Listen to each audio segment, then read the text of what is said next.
বলা হচ্ছে শক্তির সমবন্টন নীতির ভিত্তিতে কঠিন পদার্থের তাপ ধারণ ক্ষমতা সম্পর্কিত ডুলং ও প্যাটিটের সূত্র অথবা ক্লাসিক্যাল থিওরি অথবা CV=3R সম্পর্কটি প্রতিপাদন করো। তো দেখো খুব সহজ, এখানে আমরা তিনটা ব্যাখ্যা একটা প্রতিপাদন দিয়ে করব। ওকে, অর্থাৎ নাম্বার 1-এ তোমাদের থাকতে পারে এই তাপ ধারণ ক্ষমতা সম্পর্কিত ডুলাং প্যাটিটের সূত্র, বা ডুলাং প্যাটিটের সূত্র না লিখে লিখলো ক্লাসিক্যাল থিওরি, বা দুইটার কোনোটাই না লিখে লিখলো CV=3R সম্পর্কটি প্রতিপাদন করো। ওকে, তো তিনটা ব্যাখ্যাই কিন্তু আমাদের একই প্রতিপাদনের ভিতরে থাকছে। তো প্রথমে আমরা জেনে নেব এই ডুলং প্যাটিটের সূত্রটা মূলত কি। দেখো খুব সহজ, ডুলং প্যাটিটের সূত্রটা হলো সকল কঠিন পদার্থের মোলার তাপ ধারণ ক্ষমতা 3R এর সমান। খুবই স্পষ্ট করে দেখো, সকল কঠিন পদার্থের মোলার তাপ ধারণ ক্ষমতাকে যদি আমরা সিবি দিয়ে প্রকাশ করি সেটা কিসের সমান? 3R এর সমান। এটাই কিন্তু ডুলং এবং প্যাটিটের সূত্র। দেখো তো এখানে কোনোভাবে কি টি আসছে না, এই জন্য আমরা লিখতে পারি এটা তাপমাত্রার উপর নির্ভরশীল নয়। এটাকে কিন্তু কঠিন পদার্থের তাপ ধারণ ক্ষমতা সম্পর্কিত ডুলং এবং প্যাটিটের সূত্র বলা হচ্ছে। তো এখন আমাদের এটাকে প্রতিপাদন করতে হবে। দেখো প্রতিপাদন করার জন্য আমাদের কিন্তু দুইটা ধাপ নিতে হবে, তাই না? তো নাম্বার 1 ধাপে আমরা নিব শক্তির সমবন্টন নীতি, নাম্বার 2 ধাপে আমরা নিব কঠিন পদার্থের তাপ ধারণ ক্ষমতা সম্পর্কিত যে নীতি। তো এই শক্তির সমবন্টন নীতি যদি তোমরা এখনো পর্যন্ত এই বিষয়টা তোমাদের কাছে অজানা থেকে থাকে, তো আমাদের চ্যানেলে একটা ভিডিও এই সম্পর্কে দেওয়া আছে, তোমরা একটু কাইন্ডলি ভিডিওটা দেখে নিবা। আচ্ছা, তো শক্তির সমবন্টন নীতিটা আমি এখন আর এক্সপ্লেনেশন করছি না, এটা আমাদের আগেই করা আছে ভিডিওটা। তো চলো আমরা এখন এই প্রতিপাদনে চলে যাই। আচ্ছা, তো আমরা প্রতিপাদনের শুরুতে গ্যাসের গতিতত্ত্বের একটা ব্যবহার নিয়েছি। গ্যাসের গতিতত্ত্বের যে ওখানে লেখা ছিল স্পষ্ট করে, 1 মোল গ্যাসের মোট শক্তি 3/2 RT। আচ্ছা দেখো 3/2 RT লেখা ছিল না, ছিল 3/2 nRT। ওকে, আমরা এই 3/2 nRTকে 3/2 RT করছি। কিভাবে করছি? কারণটা খুব সিম্পল। এইখানে দেখো গ্যাসের 1 মোল গ্যাসের মোট গতিশক্তি হলো 3/2 RT nRT।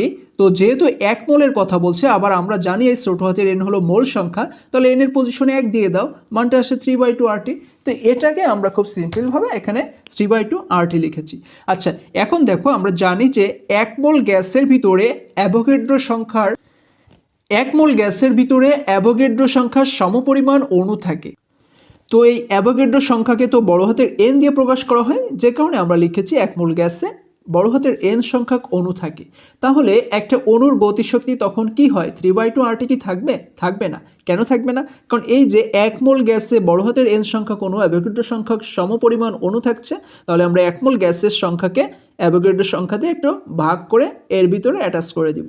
আচ্ছা এখন দেখো n এর মান কত হবে? যেহেতু 1 মোল গ্যাসের কথা বলছে, n এর মান তাহলে 1 হবে, কারণ nটা হলো মোল সংখ্যা, ছোট হাতের n, আর বড় হাতের n যেহেতু অ্যাভোগাড্রো সংখ্যা, ওভাবেই থাকবে। আচ্ছা নেক্সট লাইনে দেখো আমরা 1 এর পজিশনে rটাকে নিয়ে আসে জাস্ট টিটাকে একটু সাইডে ওইভাবে রেখে দিচ্ছি, এছাড়া এখানে আর কিছুই হয়নি। এখন এই R/N কিসের সূত্র? এ হলো বোল্টজম্যান কনস্ট্যান্ট K এর সূত্র। ওকে, তোমরা পড়েছো না যে NK = R।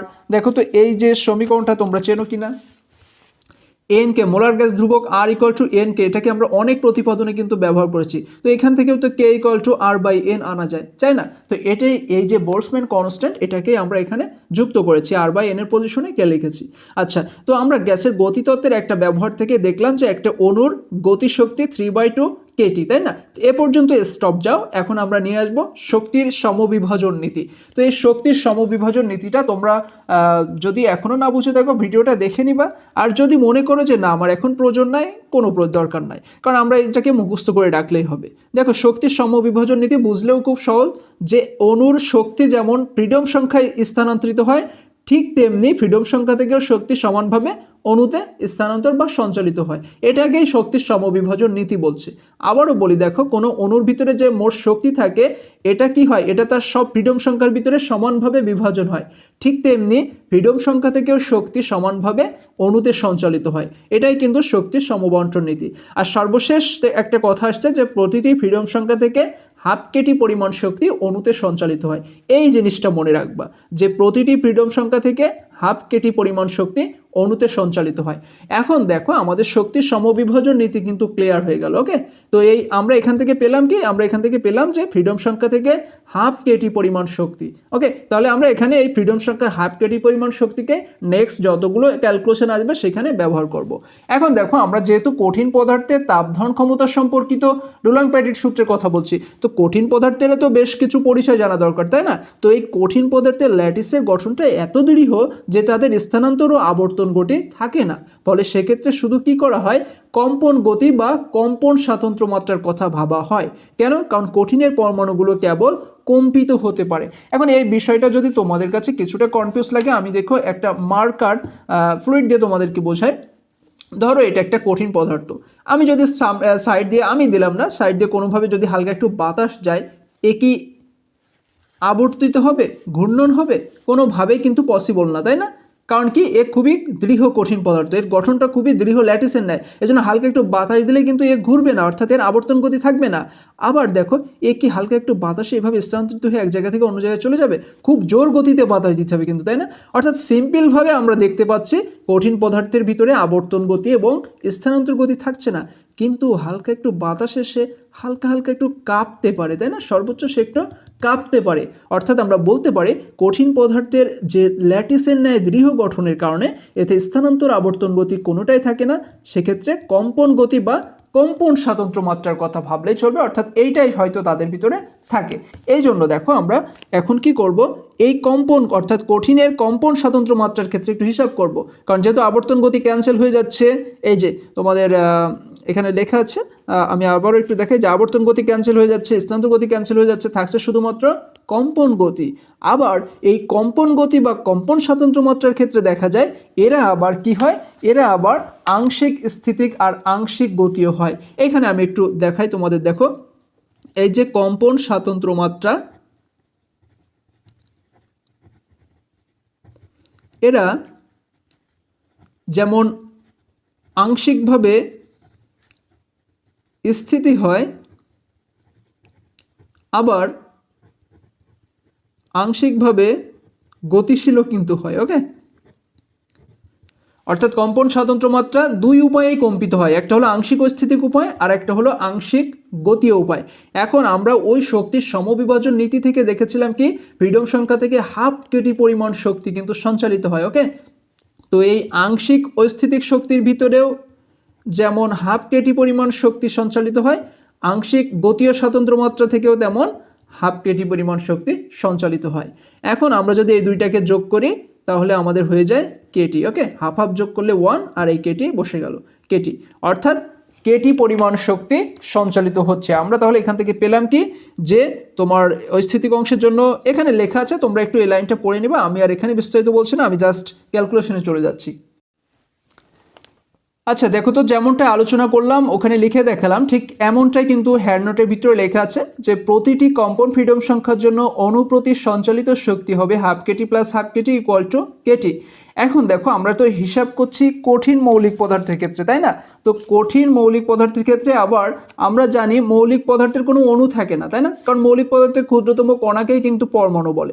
তো এটা যেহেতু অনুপ্রতি সঞ্চালিত শক্তি হয়েছিল, তো এটা আবার কঠিন পদার্থের, আমরা যখন কঠিন মৌলিক পদার্থের ক্ষেত্রে হিসাব করছি তখন অণুর কথা না বলে বলবো প্রতিটি পরমাণুর। ওকে, প্রতিটি পরমাণুর প্রতিটি কম্পন স্বাতন্ত্র মাত্রার জন্য সঞ্চালিত শক্তির পরিমাণ হবে কেটি। আবার এই কঠিন পদার্থের স্ফটিকের ভিতরে পরমাণুগুলো সব দিকে কম্পিত হতে পারে। এখন সব দিকে বলতে কি, দেখো সব দিকে বলতে খুব সহজ কথা, সব দিকে বলতে হলো এক্স অক্ষ, ওয়াই অক্ষ, জেড অক্ষ, এই তিন অক্ষ বরাবর। ওকে, এই তিন অক্ষ বরাবর কম্পিত হতে পারে, অর্থাৎ এর কম্পন মাত্রা বা ফ্রিডম সংখ্যার মান আমরা ধরতে পারি কি 3। এখন আমরা ওই কেটিকে লিখব 3 কেটি। ওকে, আর এটাকে বলা হচ্ছে কি প্রতিটি পরমাণুতে সঞ্চালিত মোট শক্তি, এটাকে বলা হচ্ছে কি প্রতিটি পরমাণুতে সঞ্চালিত মোট শক্তি।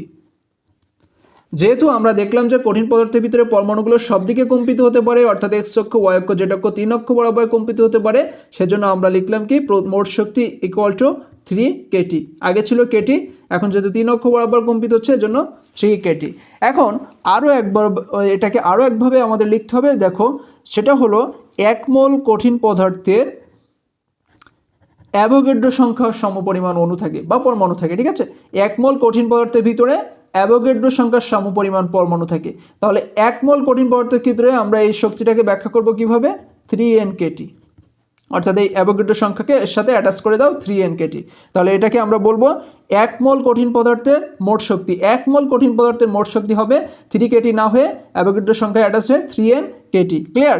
এখন এইটাকে, এই মোট শক্তিটাকে যদি আমরা বড় হাতের ইউ ধরে নেই তাহলে সমীকরণটা ঠিক এইরূপ দাঁড়ায়, ইউ ইকুয়াল টু 3NKT। এখন দেখো এই এনকেটাকে, এনকে হলো মোলার গ্যাস ধ্রুবক আর এর সূত্র, এটা তো প্রথমেই বলে নিয়েছি। তাহলে এনকে এর পজিশনে দেব 3RT, অর্থাৎ you equal to 3RT। Clear? তো এটা কিন্তু আমাদের কি হলো, 1 মোল কঠিন পদার্থের ক্ষেত্রে মোট শক্তির সমীকরণ। এখন আমরা এটাকে কি করব, ওই যে আমাদের প্রশ্নের দ্বিতীয় পার্টে বলেছিল যে স্থির কঠিন পদার্থের তাপ ধারণ ক্ষমতার কথা। তো সেই কঠিন পদার্থের তাপ ধারণ ক্ষমতা থেকে আমরা জানি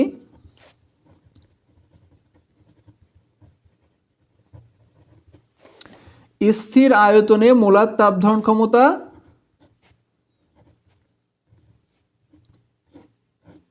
এটা। ক্লিয়ার? কঠিন পদার্থের তাপ ধারণ ক্ষমতা অনুসারে আমরা জানি কি স্থির আয়তনে মোলার তাপ ধারণ ক্ষমতার সূত্র CV ইকুয়াল টু du/dtV।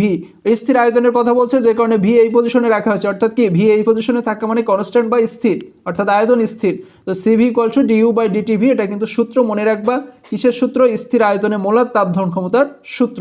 তো ব্যবকরণ করা হচ্ছে কাকে, ইউকে, ddt অফ ইউ, মানে ইউকে ব্যবকরণ করা হবে কার সাপেক্ষে, তাপমাত্রা, অর্থাৎ ডিটি এর সাপেক্ষে। তাহলে লেখো ddt অফ ইউকে না লিখে এখন ডিরেক্ট ইউ এর মান 3RT লিখে দাও। এখন দেখো টি কে তাপমাত্রা সাপেক্ষে ব্যবকরণ করলে টি আউট হয়ে যায়, থাকে শুধুমাত্র 3R, অর্থাৎ CV ইকুয়াল টু 3R। ও দেখা যাচ্ছিল না তাই না, CV ইকুয়াল টু 3R। আচ্ছা, এইটাকেই কিন্তু বলা হয় কঠিন পদার্থের শক্তির সমবিভাজন নীতির ভিত্তিতে কঠিন পদার্থের তাপ ধারণ ক্ষমতা সম্পর্কিত ডুলং এবং প্যাটিটের সূত্র, বা বলতে পারে শক্তির সমবিভাজন নীতির ভিত্তিতে কঠিন পদার্থের তাপ ধারণ ক্ষমতা সম্পর্কিত ক্লাসিক্যাল থিওরি। ক্লিয়ার? তো এই ডুলং প্যাটিটের সূত্র তো আমরা প্রতিপাদন করে ফেললাম। এখন আমরা দেখব যে এই ডুলং প্যাটিটের সূত্রের ভিতরে কোনো ত্রুটি বা সীমাবদ্ধতা আছে কিনা। আচ্ছা দেখো, সীমাবদ্ধতা বোঝার জন্য আমরা এখানে একটা চিত্র এঁকে রেখেছি, যার এক্স অক্ষ বরাবর আমরা তাপমাত্রাকে রেখেছি, ওয়াই অক্ষ বরাবর তাপ ধারণ ক্ষমতা সিভিকে রেখেছি, সিভি এর মানগুলো রেখেছি। তো তাপমাত্রা হিসেবে আছে 0 কেলভিন, 200, 400, 600, 800 কেলভিন, এবং তাপ ধারণ ক্ষমতা সিভি হিসেবে আছে 0R, 2R, 3R। এবং সেই সাথে আমরা 4টা পরমাণুর লেখচিত্র আঁকিয়ে রেখেছি, অর্থাৎ তারা তাপমাত্রার সাথে তাপ ধারণ ক্ষমতা তাদের কিভাবে পরিবর্তন হয় সেটা বোঝার জন্য। তো দেখো, লেড, অ্যালুমিনিয়াম, সিলিকন, ডায়মন্ড, 4টা পরমাণুর রেখা আমরা এখানে আঁকিয়ে রেখেছি। তো এই রেখাগুলো যদি তোমরা খুব ভালোভাবে দেখো, এখান থেকে একটা বিষয় কিন্তু উপলব্ধি করতে পারছো, সেটা কি, যে এরা একটা নির্দিষ্ট তাপমাত্রায় পৌঁছানোর পর, বা আমি এভাবে বলতে পারি যে প্রত্যেক মৌলিক পদার্থের এই উপরের পজিশন আছে কি সিভি এর মান, এই সিভি এর মান একটা নির্দিষ্ট তাপমাত্রার নিচে খুব দ্রুত হ্রাস পাচ্ছে, তাই না? দেখো তো, যত তাপমাত্রা কমানো হচ্ছে, কমাতে কমাতে একটা নির্দিষ্ট তাপমাত্রার নিচে কি হচ্ছে, এই সিভি এর মানগুলো দ্রুত হ্রাস পাচ্ছে, দ্রুত কমে যাচ্ছে। তো আমরা এখান থেকে বিষয়টা তো স্পষ্ট বোঝা যাচ্ছে যে তাপমাত্রার উপরে অবশ্যই সিভি এর একটা প্রভাব আছে। কিন্তু ডুলং প্যাটিট তো উল্টো কথা বলেছিল যে মোলার তাপ ধারণ ক্ষমতা সিভি কোনোভাবেই তাপমাত্রার উপর নির্ভরশীল নয়। কিন্তু এখানে তো স্পষ্ট দেখা যাচ্ছে যে পরমাণুগুলো কি হচ্ছে, তাপমাত্রা কমতে কমতে একটা নির্দিষ্ট তাপমাত্রার নিচে এসে গিয়ে খুব দ্রুত সিভি এর মান কমে যাচ্ছে, যে খুব দ্রুত কমে যাচ্ছে এখানে এসে। তাহলে কিন্তু এই দিক থেকে ডুলং প্যাটিট ব্যর্থ হলো তাপমাত্রার কথা বলতে গিয়ে। আরও একটা ব্যাখ্যা দেওয়া যায়, এখানে স্পষ্ট করে দেখো তো, সবার সিভি এর মান কি 3 এর সমান? এই যে সিলিকন, এই কি 3R এর সমান হয়েছে? এ তো 2R এর নিচে চলে গেছে। ডায়মন্ড তো আরও নিচে চলে এসেছে। কিন্তু ডুলং প্যাটিট তো বলছে যে মোলার তাপ ধারণ ক্ষমতা সবারই সিভি ইকুয়াল টু 3R হবে, অর্থাৎ সবাই 3R এর সমান হবে মোলার তাপ ধারণ ক্ষমতা। কিন্তু এখানে কি আসলে তাই হচ্ছে না। তাহলে ডুলং প্যাটিট থেকে আমরা সর্বোচ্চ 2টা ত্রুটি কিন্তু বের করতে পারলাম, তাই না? তো এটাই ছিল আমাদের ডুলং প্যাটিট সূত্রের প্রতিপাদন এবং সীমাবদ্ধতা।